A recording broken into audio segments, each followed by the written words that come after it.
सनातन धर्म के अनुसार मृत्यु केवल शरीर का अंत है, आत्मा का नहीं।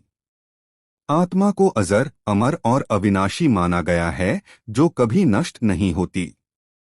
जब मनुष्य का शरीर अपने कर्मों के कारण जीर्ण हो जाता है, तब आत्मा उसे त्याग कर आगे की यात्रा पर निकल जाती है। भगवद गीता में भगवान श्री कृष्ण अर्जुन से कहते हैं कि जैसे मनुष्य पुराने वस्त्रों को छोड़कर नए वस्त्र धारण करता है, उसी प्रकार आत्मा पुराने शरीर को छोड़कर नया शरीर ग्रहण करती है। इसलिए मृत्यु को सनातन परंपरा में पूर्ण विनाश नहीं, बल्कि एक परिवर्तन माना गया है। आत्मा जन्म और मृत्यु के चक्र से गुजरती है, जिसे संसार या पुनर्जन्म का चक्र कहा जाता है। व्यक्ति के कर्म, विचार और जीवन की प्रवृत्तियां उसकी अगली अवस्था को निर्धारित करती हैं। यदि कर्म शुभ हो तो आत्मा को उच्च लोकों की प्राप्ति होती है, और यदि कर्म अशुभ हो तो उसे अपने कर्मों के फल का अनुभव करना पड़ता है। इस दृष्टि से मृत्यु किसी यात्रा का अंत नहीं, बल्कि अगले चरण का आरंभ है। सनातन धर्म यह भी सिखाता है कि आत्मा परमात्मा का अंश है। शरीर पंचमहाभूतों पृथ्वी, जल, अग्नि, वायु और आकाश से बना है और मृत्यु के बाद इन्हीं तत्वों में विलीन हो जाता है, जबकि आत्मा अपनी चेतन सत्ता को बनाए रखती है।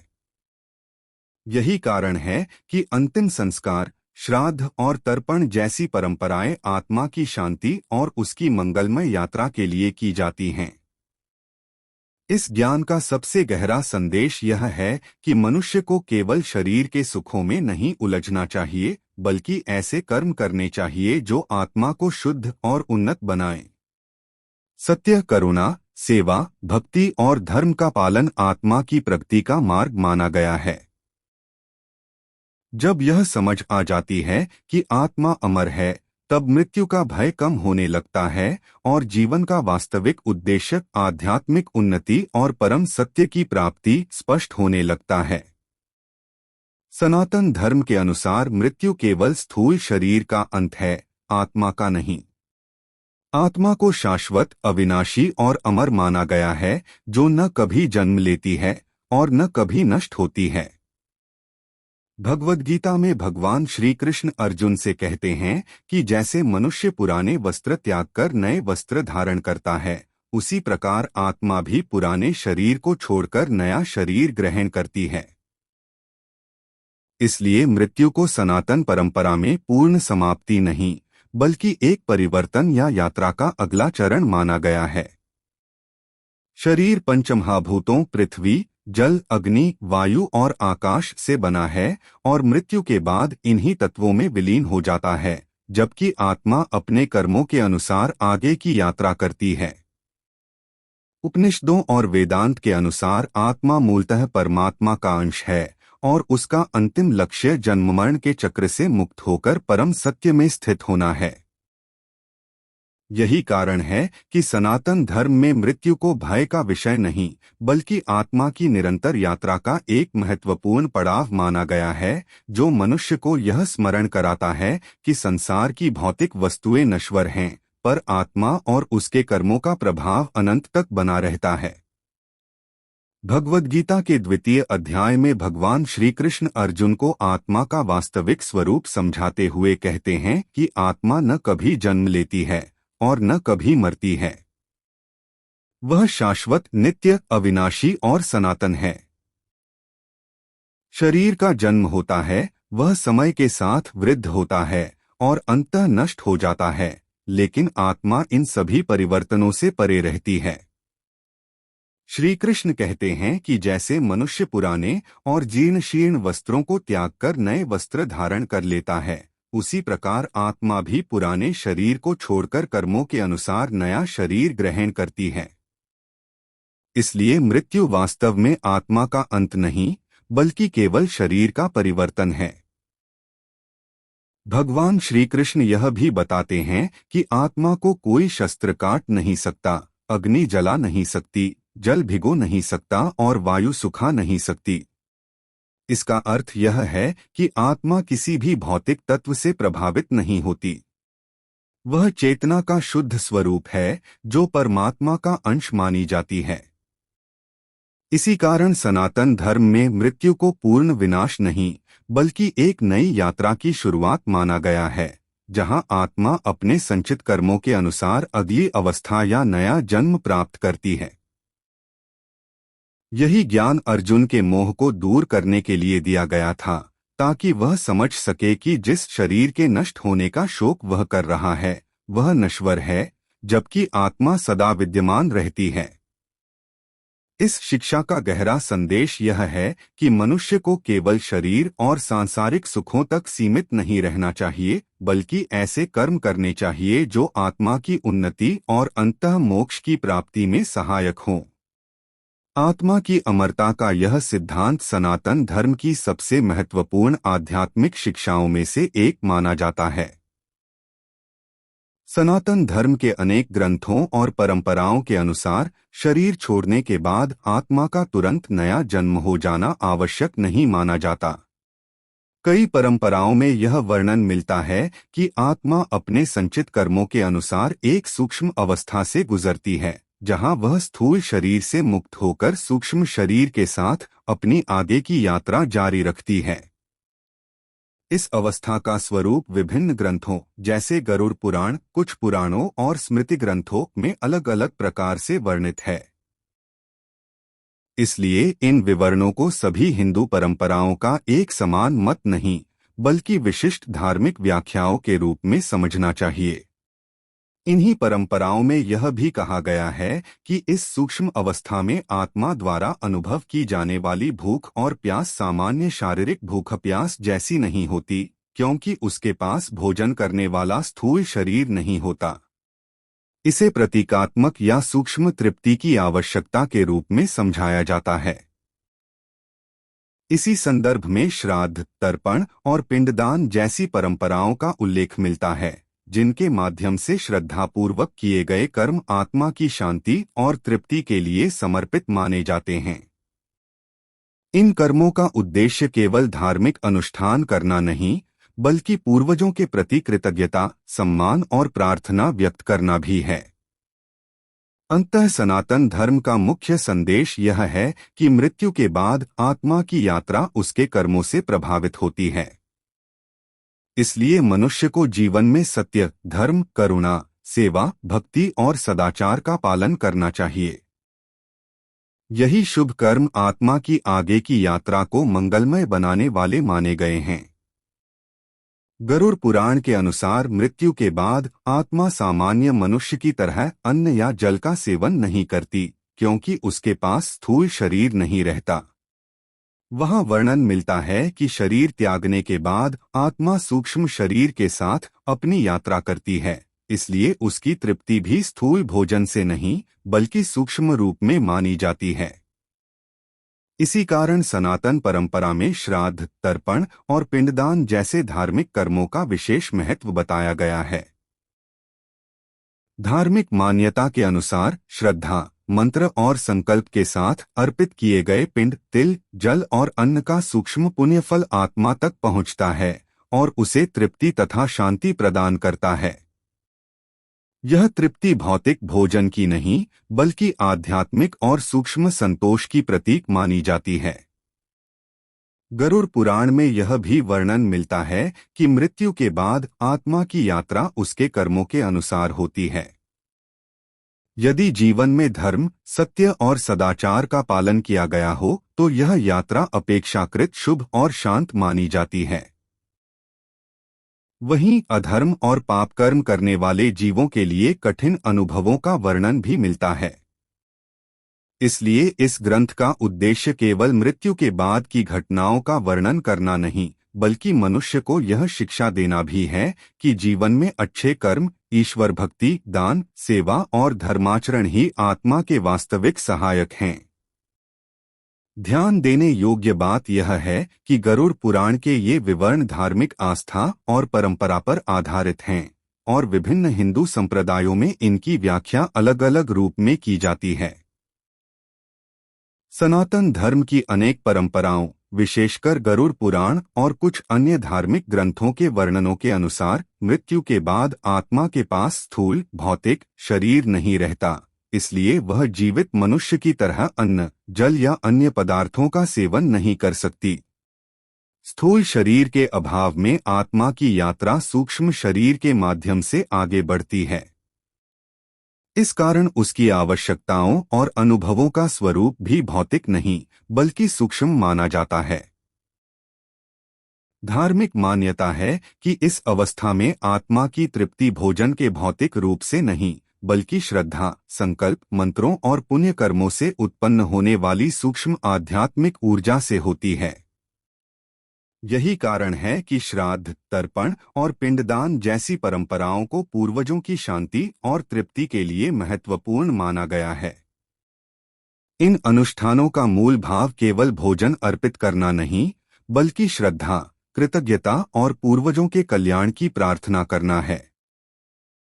साथ ही यह ध्यान रखना आवश्यक है कि ये विवर्ण धार्मिक आस्था और पारंपरिक मान्यताओं पर आधारित हैं तथा विभिन्न हिंदू संप्रदायों और दार्शनिक परंपराओं में इनके अर्थ और व्याख्या भिन्न भिन्न हो सकती हैं। गरुड़ पुराण तथा सनातन धर्म की अनेक पारंपरिक मान्यताओं के अनुसार जब कोई व्यक्ति शरीर त्याग देता है तब उसके परिजन श्रद्धा, कृतज्ञता और धर्म भाव से श्राद्ध, तर्पण और पिंडदान जैसे अनुष्ठान करते हैं। धार्मिक विश्वास यह है कि इन कर्मों का उद्देश्य केवल अन्न या जल अर्पित करना नहीं बल्कि दिवंगत आत्मा के प्रति सम्मान प्रकट करना और उसकी मंगलमय यात्रा के लिए प्रार्थना करना है। ऐसी मान्यता है कि इन अनुष्ठानों में मंत्रों, संकल्प, श्रद्धा और भक्ति के साथ अर्पित किया गया तिल, जल, पिंड और दान सूक्ष्म रूप में आत्मा तक पहुंचता है और उसे तृप्ति एवं शांति प्रदान करता है। यहाँ तृप्ति का अर्थ भौतिक भोजन से पेट भरना नहीं बल्कि आध्यात्मिक संतोष और शुभ ऊर्जा की प्राप्ति माना जाता है। इसीलिए कहा जाता है कि आत्मा भोजन के स्थूल रूप को नहीं बल्कि उसके पीछे निहित श्रद्धा, प्रेम, संकल्प और पुण्य भाव को ग्रहण करती है। इसी कारण सनातन धर्म में श्राद्ध और पिंडदान को केवल एक धार्मिक कर्मकांड नहीं बल्कि पूर्वजों के प्रति कृतज्ञता, सम्मान और स्मरण का पवित्र माध्यम माना गया है। इन अनुष्ठानों के द्वारा परिवार यह भाव व्यक्त करता है कि वे अपने पितरों को भूले नहीं हैं और उनके कल्याण, शांति तथा सद्गति की कामना करते हैं। साथ ही इन अवसरों पर दान, गौसेवा, ब्राह्मण अथवा जरूरतमंदों को भोजन कराना और सत्कर्म करना भी महत्वपूर्ण माना गया है, क्योंकि धार्मिक मान्यता के अनुसार ऐसे पुण्य कर्मों का शुभ प्रभाव पितरों तक पहुंचता है। इस परंपरा का मूल संदेश केवल मृत्यु के बाद की यात्रा से जुड़ा नहीं है बल्कि जीवित लोगों को भी यह शिक्षा देना है कि अपने पूर्वजों का सम्मान करें, परिवार की परंपराओं का आदर करें और सत्य, सेवा, दया तथा धर्ममय जीवन जीकर ऐसा पुण्य अर्जित करें जो स्वयं के साथ साथ आने वाली पीढ़ियों के लिए भी कल्याणकारी बने। यह ध्यान रखना भी आवश्यक है कि ये विवरण मुख्यतः धार्मिक आस्था और परंपरागत मान्यताओं पर आधारित हैं तथा विभिन्न हिंदू संप्रदायों और दार्शनिक परंपराओं में इनकी व्याख्या अलग अलग रूप में मिल सकती है। सनातन धर्म की कुछ परंपराओं, विशेषकर गरुड़ पुराण और कुछ अन्य धार्मिक ग्रंथों में यह वर्णन मिलता है कि यदि किसी दिवंगत व्यक्ति के लिए श्रद्धा के साथ श्राद्ध, तर्पण और पिंडदान जैसे कर्म न किए जाएं, तो उसकी आत्मा की यात्रा में बाधाओं या विलंब का उल्लेख किया गया है। इन ग्रंथों के अनुसार ऐसे अनुष्ठानों का उद्देश्य आत्मा की शांति और तृप्ति के लिए प्रार्थना करना तथा पूर्वजों के प्रति कृतज्ञता व्यक्त करना है। हालांकि यह ध्यान रखना आवश्यक है कि यह वर्णन धार्मिक मान्यताओं पर आधारित है और हिंदू धर्म की सभी परंपराएं इसे एक समान रूप में स्वीकार नहीं करती। सनातन धर्म के व्यापक दृष्टिकोण में यह भी माना जाता है कि किसी जीव की अंतिम गति मुख्य रूप से उसके अपने कर्मों पर निर्भर करती है। श्राद्ध और तर्पण को शुभ, पुण्य और सम्मान सूचक कर्म माना गया है, लेकिन वे व्यक्ति के संचित कर्मों का स्थान नहीं लेते।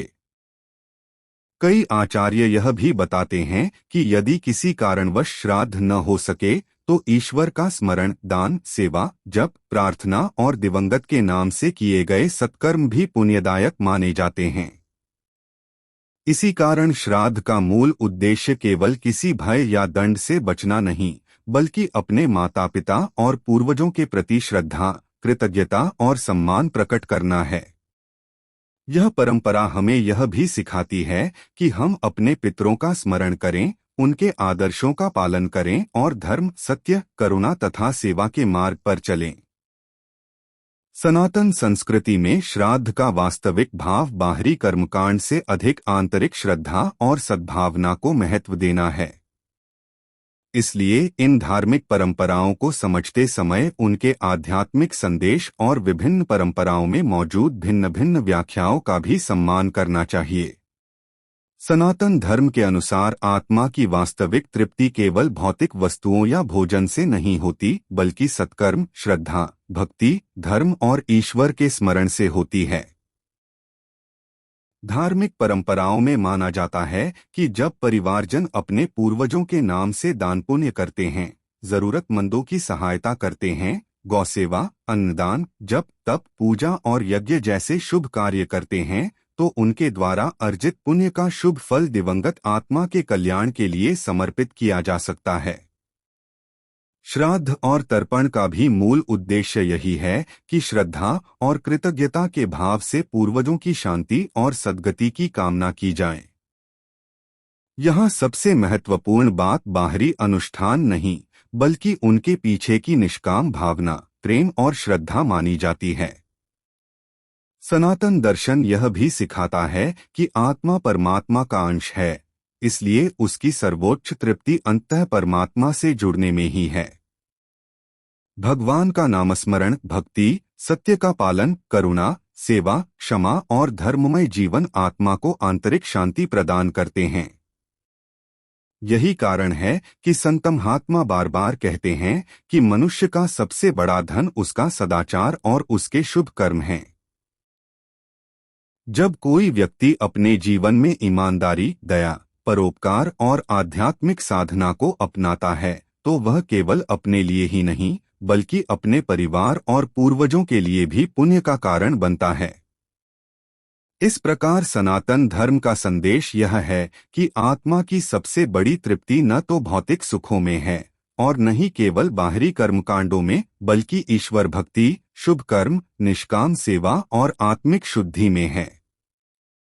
यही मार्ग अंततः आत्मा को शांति, संतोष और मोक्ष की ओर ले जाता है। सनातन धर्म का एक अत्यंत गहरा सिद्धांत यह है कि मृत्यु हमें जीवन का वास्तविक सत्य याद दिलाती है। मनुष्य जीवन भर धन, संपत्ति, पद, प्रतिष्ठा और भौतिक सुख सुविधाओं को अर्जित करने में लगा रहता है, लेकिन जब मृत्यु का क्षण आता है, तब यह सब यहीं रह जाता है। न कोई धन साथ जाता है, न परिवार, न मित्र, न महल, न वैभव और न ही यह शरीर। पंचमहाभूतों से बना यह शरीर अंततः उन्हीं तत्वों पृथ्वी, जल, अग्नि, वायु और आकाश में विलीन हो जाता है। यही कारण है कि शास्त्र बार बार कहते हैं कि संसार की सभी भौतिक वस्तुएं नश्वर हैं, जबकि आत्मा शाश्वत और अविनाशी है। सनातन धर्म के अनुसार मृत्यु के बाद यदि कोई वस्तु आत्मा के साथ आगे बढ़ती है, तो वह है उसके कर्मों का संचित फल। भगवान श्री कृष्ण ने भगवद गीता में कर्म के महत्व को बताते हुए स्पष्ट किया है कि प्रत्येक मनुष्य अपने कर्मों के अनुसार ही फल प्राप्त करता है।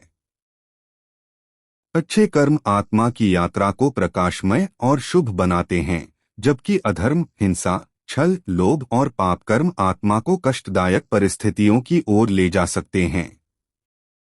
इसलिए धर्म ग्रंथों में बार बार यह संदेश दिया गया है कि मनुष्य को धन कमाने से अधिक धर्म कमाने का प्रयास करना चाहिए, क्योंकि धन इस संसार में रह जाता है, लेकिन धर्म और पुण्य ही आत्मा के साथ चलते हैं। यही शिक्षा हमें जीवन को सही दृष्टि से देखने की प्रेरणा देती है।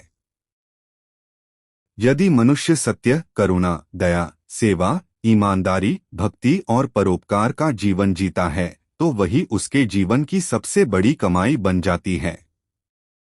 मृत्यु का स्मरण हमें भयभीत करने के लिए नहीं, बल्कि यह याद दिलाने के लिए है कि जीवन का प्रत्येक क्षण अमूल्य है और उसे शुभ कर्मों में लगाना चाहिए। अंततः मनुष्य की पहचान उसके धन या पद से नहीं, बल्कि उसके चरित्र, उसके कर्मों और उसके द्वारा किए गए सत्कर्मों से होती है। यही सनातन धर्म का संदेश है कि शरीर नश्वर है, संसार अस्थायी है, लेकिन आत्मा अमर है और उसके साथ केवल उसके कर्म ही आगे की यात्रा में चलते हैं। सनातन धर्म के अनुसार मनुष्य का जीवन केवल भौतिक सुख सुविधाएं प्राप्त करने के लिए नहीं, बल्कि धर्म, सत्य, करुणा, सेवा और ईश्वर भक्ति के मार्ग पर चलकर आत्मा को शुद्ध करने के लिए मिला है। धार्मिक ग्रंथों में बताया गया है कि प्रत्येक विचार, वचन और कर्म का प्रभाव आत्मा पर पड़ता है और यही कर्म आगे चलकर उसके भविष्य तथा आध्यात्मिक मार्ग को प्रभावित करते हैं। इसलिए जो व्यक्ति अपने जीवन में सत्य बोलता है, दूसरों के प्रति दया और करुणा का भाव रखता है, निस्वार्थ सेवा करता है, ईश्वर का स्मरण करता है और धर्म के सिद्धांतों का पालन करता है, उसके शुभ कर्म आध्यात्मिक दृष्टि से अत्यंत मूल्यवान माने जाते हैं। ऐसी मान्यता है कि ये पुण्य कर्म आत्मा की आगे की यात्रा को अधिक शांत, प्रकाशमय और मंगलकारी बनाते हैं। सनातन परंपरा यह भी सिखाती है कि मनुष्य की सबसे बड़ी संपत्ति उसका चरित्र और उसके सत्कर्म हैं। धन, पद, प्रतिष्ठा और सांसारिक वैभव मृत्यु के साथ समाप्त हो जाते हैं, लेकिन पुण्य और कर्मों का संस्कार आत्मा के साथ बना रहता है। इसी कारण संत महात्मा सदैव कहते हैं कि जीवन में किसी के साथ अन्याय न करें, जरूरतमंदों की सहायता करें, माता पिता और गुरु का सम्मान करें, सत्य का पालन करें तथा अपने प्रत्येक कर्म को ईश्वर को समर्पित भाव से करें। जब मनुष्य निष्काम भाव से धर्ममय जीवन जीता है तो उसके भीतर भय, लोभ और अहंकार कम होने लगते हैं और आत्मा अधिक निर्मल होती जाती है। यद्यपि मृत्यु के बाद आत्मा की यात्रा का स्वरूप विभिन्न हिंदू ग्रंथों और दार्शनिक परंपराओं में अलग अलग प्रकार से वर्णित है, फिर भी लगभग सभी परंपराएं इस बात पर सहमत हैं कि शुभ कर्म और आध्यात्मिक जीवन का अत्यंत महत्व है। यही कारण है कि सनातन धर्म मनुष्य को केवल पूजा पाठ तक सीमित नहीं रखता, बल्कि उसके आचरण को भी धर्म का अंग मानता है। अंततः यही संदेश दिया जाता है कि यदि जीवन सत्य, करुणा, सेवा, भक्ति और धर्म के मार्ग पर बिताया जाए तो मनुष्य न केवल इस जीवन में आंतरिक शांति प्राप्त करता है, बल्कि धार्मिक मान्यता के अनुसार उसकी आगे की आध्यात्मिक यात्रा भी अधिक कल्याणकारी और शुभ मानी जाती है। सनातन धर्म का मूल संदेश यही है कि मनुष्य अपने जीवन को केवल स्वयं के सुख और सफलता तक सीमित न रखे, बल्कि माता पिता, गुरु, पूर्वजों और समस्त समाज के प्रति अपने कर्तव्यों का भी ईमानदारी से पालन करे। हमारे माता पिता हमें जीवन देते हैं, संस्कार देते हैं और कठिन परिस्थितियों में हमारा मार्गदर्शन करते हैं। वहीं पूर्वजों ने अपने त्याग, परिश्रम और मूल्यों से वह आधार बनाया जिस पर आज हमारा जीवन खड़ा है। इसलिए उनके प्रति सम्मान, कृतज्ञता और स्मरण केवल एक धार्मिक परंपरा नहीं, बल्कि मानवता और संस्कृति का भी महत्वपूर्ण हिस्सा है। सनातन धर्म में श्राद्ध, तर्पण और पितृस्मरण जैसी परंपराएं इसी भावना को जीवित रखने का माध्यम हैं कि मनुष्य अपने मूल को कभी न भूले और जिनके कारण उसका अस्तित्व संभव हुआ, उनके प्रति सदैव आदर बनाए रखे। इसके साथ ही धर्म ग्रंथ बार बार यह शिक्षा देते हैं कि मनुष्य का वास्तविक मूल्य उसके धन, पद या प्रसिद्धि से नहीं, बल्कि उसके सत्कर्मों, सदाचार और चरित्र से आंका जाता है। सत्य बोलना, दया करना, जरूरतमंदों की सहायता करना, जीवों के प्रति करुणा रखना, ईमानदारी से अपना कर्तव्य निभाना और किसी के साथ अन्याय न करना, यही वे गुण हैं जो आत्मा को शुद्ध और महान बनाते हैं। जब मनुष्य अपने प्रत्येक कर्म को ईश्वर को समर्पित भाव से करता है, तब उसके भीतर अहंकार, लोभ और स्वार्थ धीरे धीरे समाप्त होने लगते हैं। यही निष्काम कर्म और ईश्वर भक्ति का मार्ग है, जिसकी प्रशंसा भगवद गीता और अन्य सनातन ग्रंथों में की गई है। अंततः जीवन का सबसे बड़ा आध्यात्मिक संदेश यही है कि यह संसार क्षणभंगुर है, लेकिन प्रेम, सेवा, धर्म और भक्ति से किए गए कर्म अमर हो जाते हैं। मनुष्य को ऐसा जीवन जीना चाहिए कि उसके जाने के बाद लोग उसकी संपत्ति को नहीं, बल्कि उसके अच्छे स्वभाव, उसके सत्कर्मों और उसके द्वारा किए गए उपकारों को याद करें। जब हम माता पिता और पूर्वजों का सम्मान करते हैं, धर्म के मार्ग पर चलते हैं, सत्य और करुणा को अपनाते हैं तथा निरंतर ईश्वर का स्मरण करते हैं, तब हमारा जीवन केवल सफल ही नहीं, बल्कि सार्थक और आध्यात्मिक रूप से भी पूर्ण बन जाता है। यही सनातन धर्म की अमूल्य शिक्षा है, जो मनुष्य को आत्मिक शांति, नैतिक जीवन और अंतः परम सत्य की ओर अग्रसर होने की प्रेरणा देती है।